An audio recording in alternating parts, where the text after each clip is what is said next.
Bueno, vamos a ser sinceras desde el primer segundo. Si alguien nos dijera que hoy vamos a dedicar toda esta exploración a fondo a hablar literalmente de un mueble, pues Pensarían que nos hemos quedado sin tema, seguro. totalmente, o que esto es una broma.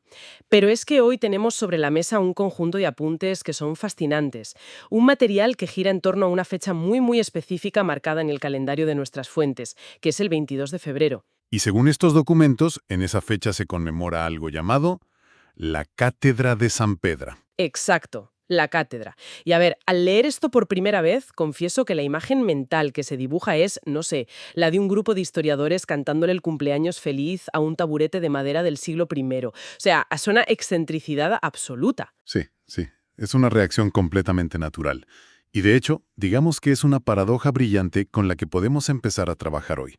Porque claro, ¿por qué dedicar un día entero y toda una reflexión teológica, histórica y sociológica a un asiento? Ya. La misión de nuestro análisis de hoy es precisamente descubrir cómo algo que parece tan literal, tan puramente físico y mundano como una silla, es en realidad un símbolo extraordinariamente profundo. Y las notas que estamos revisando nos invitan a decodificar esto. No estamos hablando de carpintería, ¿eh? Claro, no es un análisis de la madera. Justo. Estamos hablando de una representación de la autoridad y, de manera crucial, de la enorme fragilidad humana. Es un ejercicio de entender cómo una idea sobrevive milenios a través de algo completamente tangible.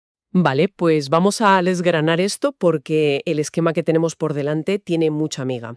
El plan es analizar estos textos para entender exactamente qué es esta cátedra, cuál es su cimiento, cómo funciona como un punto de unidad a lo largo de los siglos y esto es lo que resulta quizás más contraintuitivo, cómo el documento la presenta como un antídoto casi perfecto para la polarización brutal que vivimos en la actualidad. Ujú. Así que, entrando de lleno en el primer punto de nuestras fuentes, hay una frase que corta cualquier malentendido de raíz. El texto dice, y cito textualmente, «La cátedra no es una silla decorativa». Deja clarísimo que es el símbolo absoluto de la autoridad de enseñar y de lo que se denomina el oficio de confirmar en la fe. Detengámonos un momento en esa frase, en lo de confirmar en la fe, porque bueno, no es un detalle menor.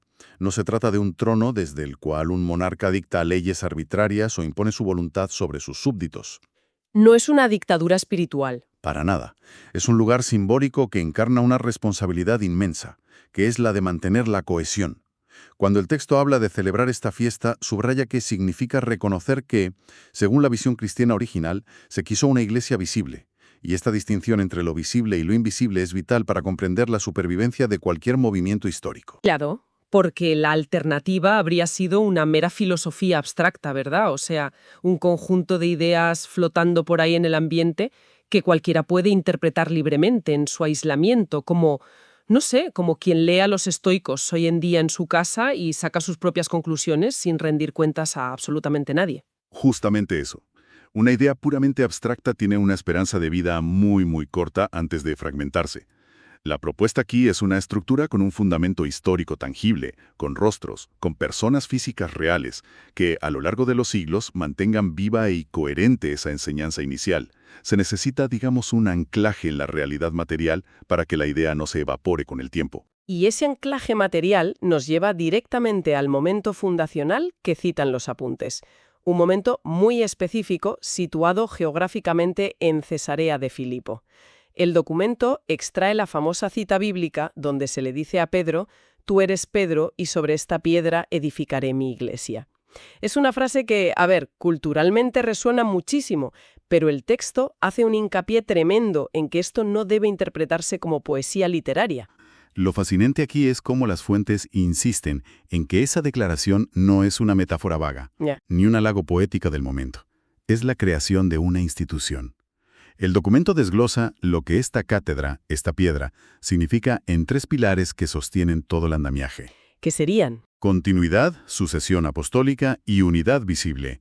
Son los tres mecanismos diseñados para asegurar que el mensaje original no sufra lo que podríamos llamar el síndrome del teléfono escacharrado con el paso de los siglos y de las distintas generaciones. Qué buen concepto. Y de hecho, para visualizar ese concepto tan técnico de sucesión apostólica, me viene a la mente la imagen de una carrera de relevos, pero a una escala épica. O sea, imaginemos una carrera que dura miles de años. Vemos a corredores pasándose el testigo uno tras otro sin dejarlo caer jamás. Y mientras tanto, a su alrededor caen imperios, hay plagas, guerras mundiales, revoluciones industriales, y cada corredor es distinto. Algunos serán más rápidos, otros más lentos, con personalidades completamente diferentes. Pero el testigo, el mensaje, es exactamente el mismo y la carrera sigue siendo la misma. Es una analogía inmejorable, de verdad, porque ilustra el dinamismo y la permanencia al mismo tiempo. Claro, la cátedra representa a ese testigo. Asegura que la conexión ininterrumpida con el primer corredor, en este caso Pedro, no se ha roto en 2 milenios. Y ese concepto del testigo que pasa de mano en mano nos introduce directamente en lo que el documento titula como la clave apologética. Espera, hagamos una pausa ahí. Se menciona la clave apologética. Y para quien no esté tan familiarizado con la jerga teológica, quizás convenga aclarar el término un poco. La apologética es, básicamente, la defensa argumentada y racional de la fe. Es decir, cómo se justifica y se explica de forma lógica que esto tenga sentido y deba sobrevivir al paso del tiempo, ¿correcto? Esa es la definición exacta, sí. Viene de la idea de presentar una defensa sólida, de argumentar.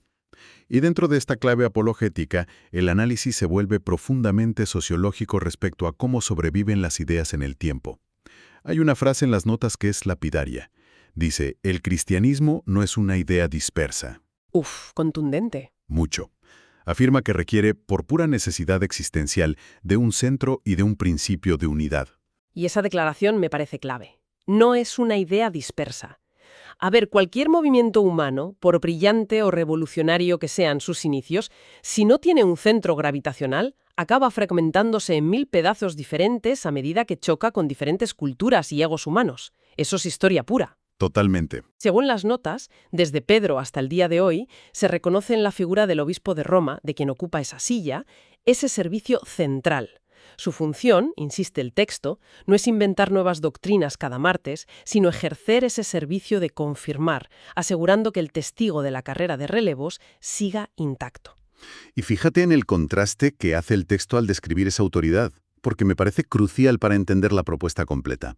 Dice explícitamente que esta posición se debe entender no como dominio, sino como garantía de comunión. ¡Wow! Ese matiz cambia absolutamente todo. Sí. Porque si pensamos en cómo solemos entender el poder, digamos en un entorno corporativo moderno o en la política actual, el liderazgo se suele ver como un dominio vertical, ¿no? Un CEO o un líder político a menudo impone reglas, subyuga y controla desde arriba para lograr, supuesta eficiencia. Y la historia humana está llena de ese modelo, desde los emperadores romanos hasta los regímenes autoritarios contemporáneos. Siempre es igual. Pero el documento se esfuerza en separar este concepto de la silla de Pedro de esa imagen de poder jerárquico absoluto. Si la autoridad se entiende como una garantía de comunión, el objetivo principal del líder no es dictar por la fuerza, sino unir. Exacto. Es asegurar que todos los miembros permanezcan conectados entre sí y con el origen de su propósito. O sea, su éxito no se mide por cuánto miedo infunde o cuánto poder ejerce unilateralmente, sino por cuánta unidad logra preservar alrededor de la mesa. Es una autoridad que opera casi como, como un pegamento estructural, un facilitador de cohesión, más que como un látigo que castiga al que se desvía. Y pensar en el liderazgo de esta manera, en pleno siglo XXI, resulta ser un ejercicio mental súper interesante. Es un cambio de paradigma brutal sobre lo que significa estar al mando. Y la cosa se vuelve aún más compleja y profunda cuando el texto aborda el perfil del primer individuo elegido para encarnar este tipo de liderazgo de comunión. Ay, aquí es donde se pone realmente interesante la cosa. Porque hasta ahora hemos hablado de una institución inquebrantable, de una roca, de un centro de gravedad a prueba de balas. Pero entonces el documento da un giro hacia lo que llama la dimensión espiritual y nos revela la vulnerabilidad extrema del primer líder. Sí. Subraya que Pedro no era un superhombre intachable. Las notas son dolorosamente directas. Dicen literalmente, Pedro fue frágil, negó, dudó. Y esa es la gran paradoja fundacional, la que mencionábamos al principio. Tienes esta estructura diseñada para durar milenios, este centro absoluto de unidad del que venimos hablando, y resulta que la primera persona elegida para ocupar ese lugar central, la piedra sobre la que se edifica todo, es alguien que, en el momento de mayor presión, se acobarda, duda y niega conocer a su propio maestro. Es increíble. Desde una perspectiva de recursos humanos moderna, su currículum en situaciones de crisis habría sido descartado inmediatamente. A la primera, Sería el candidato menos idóneo para fundar una corporación global. sin duda alguna. Y sin embargo, el texto señala con mucha fuerza, y sin embargo, fue elegido. Aquí reside la lección teológica más profunda que nos transmiten estos apuntes. La autoridad en esta institución, tal como se expone aquí, se sostiene pura y exclusivamente en la gracia, no en la perfección ni en la meritocracia humana. Es decir, el foco no está en las capacidades sobrehumanas, ni en la inteligencia académica, ni en la pureza moral inmaculada del individuo que se sienta en la silla. De hecho, el documento hace una separación tajante que resulta clave para no confundir términos. Indica que la cátedra de Pedro no es un cargo de poder político, sino una enorme responsabilidad pastoral. Eso es fundamental. Y claro, esto obliga a replantear la mirada sobre las figuras de liderazgo. Es un recordatorio contundente de que las personas en posiciones de extrema responsabilidad pueden ser profunda y dolorosamente falibles a nivel personal. Ya lo creo. Pueden equivocarse gravemente, pero su función dentro de esta estructura se sostiene por algo que trasciende sus propios méritos individuales. Al aceptar desde el día 1 que la roca original era un ser humano con grietas y miedos, se establece un sistema donde la institución no colapsa automáticamente cada vez que un líder muestra sus debilidades. La confianza de quienes forman parte de esta comunidad no está depositada en la impecabilidad del individuo de turno, Sino en el propósito. en el propósito original y en la promesa que respalda a la silla misma. Exacto. Es una manera fascinante de blindar la misión fundamental contra la inevitable y a veces desastrosa imperfección del ser humano. Bueno, llegados a este punto, la pregunta de oro es inevitable. ¿Qué significa todo esto hoy en día? Esa es la clave. Porque claro, hemos estado analizando textos antiguos, citas fundacionales de hace 2000 años, historia institucional y conceptos teológicos profundos. Se podría pensar que esto es un mero ejercicio arqueológico sin aplicación práctica. Pero el documento que estamos explorando a fondo tiene una sección dedicada exclusivamente a aterrizar estos conceptos. Se titula Actualización para hoy y plantea un puente directísimo, yo diría que hasta incómodo, hacia nuestro presente. El diagnóstico que hace el texto de nuestra época contemporánea es tan preciso que escuece un poco, la verdad. Sí. Describe el contexto presente como definido por tiempos de fragmentación y polarización. Y bueno, basta con asomarse a cualquier red social, encender un telediario o participar en un debate político para ver que la dispersión, la hostilidad entre grupos y la división en tribus ideológicas completamente cerradas son las verdaderas marcas de agua de nuestro tiempo. Totalmente. Vivimos en burbujas creadas por algoritmos que nos dicen constantemente que tenemos la razón y que los demás son el enemigo a abatir. En este escenario tan fracturado, el documento argumenta que la unidad ya no es un simple accesorio bonito o un ideal utópico para decorar un discurso. Es un signo. Un signo, sí. Una rareza tan escasa que cuando ocurre de verdad llama poderosamente la atención. Para hacer frente a esta mentalidad hiperfragmentada, el texto enumera 3 recordatorios muy contundentes que la Cátedra de San Pedro ofrece hoy como antídoto al individualismo. Y esos 3 puntos son el corazón de la crítica a la modernidad que hace el documento. Vamos a verlos. El primero es la afirmación de que la fe no es subjetiva. El segundo advierte que la Iglesia no es una federación de opiniones. Y el tercero subraya que la comunión visible importa. Son 3 estocadas directas a la forma en que solemos operar hoy en día en la sociedad. Si empezamos por el primero, la idea de que la fe no es subjetiva ataca directamente esta mentalidad de buffet libre espiritual moderno. Me gusta esa expresión, buffet libre. Es que es tal cual. La tendencia actual es coger un poco de meditación por aquí porque me relaja, un poco de moralidad por allá porque me conviene, y hacerse una cosmovisión a medida. Esa es la clave. Si conectamos estas advertencias con el panorama general de nuestra cultura, el choque es frontal. Vivimos en la era de la personalización extrema. Todo tiene que estar a nuestro gusto. La mentalidad predominante exige que cada cual construya su propia verdad, seleccionando lo que le resulta cómodo y descartando sin piedad lo que le exige algún sacrificio o simplemente le incomoda. Claro. Bajo esa lupa, la segunda advertencia cobra todo el sentido.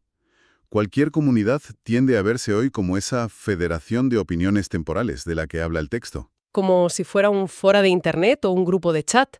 Nos juntamos porque opinamos igual sobre un tema muy específico, pero al primer desacuerdo la federación se disuelve. Nos salimos del grupo dando un portazo y fundamos otro foro más pequeño y más puro donde todos estemos de acuerdo al 100%. Es un bucle. Y eso nos lleva al tercer punto, que quizás es el más difícil de digerir hoy en día. Eso de que la comunión visible importa. Ya. El mensaje que destila este documento es un llamado al valor de permanecer unidos, visiblemente, incluso por encima de las preferencias personales, de las fricciones diarias o de las diferencias de criterio. Advierte que reducir algo trascendental a una suma de individualidades que solo conviven mientras opinen exactamente igual, diluye por completo su capacidad de cambiar la historia. Es que mantener esa unidad requiere un esfuerzo titánico. Lo es.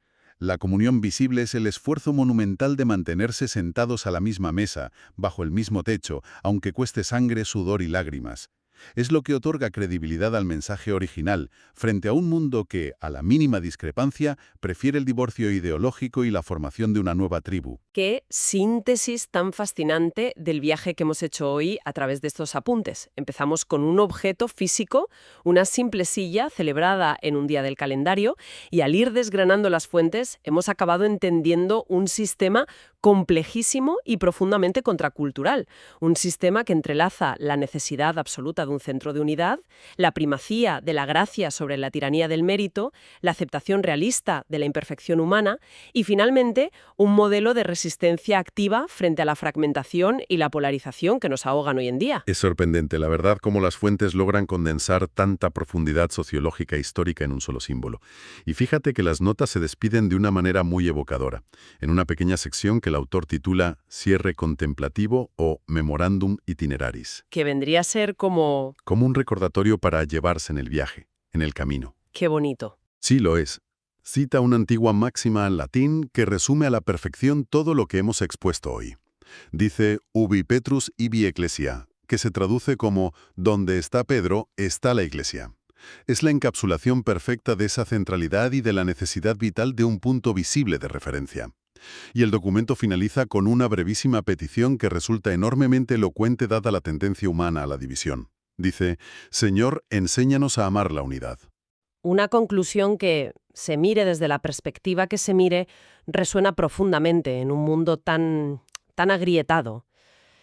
Y bueno, antes de cerrar definitivamente esta exploración a fondo, hay una idea que surge al observar este modelo institucional y que resulta inevitable plantear como reflexión final para cualquier mente curiosa que nos esté acompañando. A ver. A lo largo del análisis hemos visto cómo esta institución, según los textos, no intentó ocultar los fallos de su origen en ningún momento. Al contrario, se construyó de manera completamente explícita sobre el reconocimiento de la extrema fragilidad humana, encarnada en las dudas, los miedos y las negaciones, es decir, la traición temporal de su primer líder. Y aun asumiendo esa base tan aparentemente inestable y defectuosa, ha logrado mantener esa comunión visible durante 20 siglos. Es un contraste brutal. Exacto. Porque si contrastamos esto con nuestro presente, la desconexión es abismal. Vivimos inmersos en una cultura de la cancelación implacable. Exigimos a cualquier figura pública, ya sea en la política, en las empresas o en los movimientos sociales, una pureza ética y una perfección absolutamente impecables. No se perdona una. A la primera muestra de fragilidad, al primer error, o incluso al desenterrar una opinión dudosa del pasado, la estructura completa se agrieta, el líder es destruido públicamente y la comunidad se divide en facciones. Sí, la guillotina pública. Y esto nos plantea una pregunta bastante incómoda. ¿Y si nuestra obsesión moderna por demandar una pureza inalcanzable a quienes nos lideran no es un signo de superioridad moral, sino la receta perfecta para garantizar que ninguna de nuestras instituciones actuales sobreviva para contarlo? ¡Qué gran pregunta! Quizás la verdadera y auténtica resiliencia a largo plazo no nazca de buscar superhombres sin tacha, sino de aceptar la inherente y a veces muy decepcionante fragilidad humana, centrando todos nuestros esfuerzos no en destruir al que falla, sino en la voluntad compartida y férrea de mantenernos sentados a la misma mesa a pesar de todo. Desde luego, es un pensamiento muy provocador para llevarse hoy. Es un desafío gigante, sin duda. Y con esta reflexión nos despedimos. Muchísimas gracias por el tiempo invertido en acompañarnos en este análisis a fondo, desgranando juntos estos textos tan ricos y desafiantes. Hasta la próxima.